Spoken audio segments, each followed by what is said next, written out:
শিল্পকলা একাডেমির জাতীয় নাট্যশালায় হয়ে গেল চীনা নতুন বর্ষ উদযাপন। বাংলাদেশ এবং চীনের বন্ধুত্বপূর্ণ দ্বিপাক্ষিক সম্পর্কের অংশ হিসেবে মঙ্গলবার সন্ধ্যায় যৌথভাবে এর আয়োজন করে বাংলাদেশ শিল্পকলা একাডেমি এবং চীনা দূতাবাস।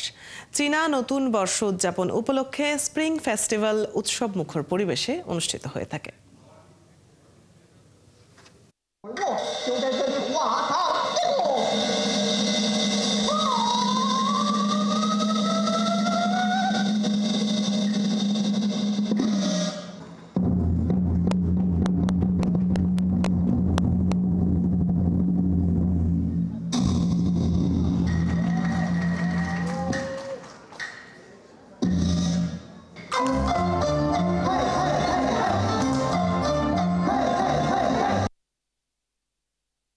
I thank the ambassador personally and also the Chinese government to understand and to start anew with Bangladesh.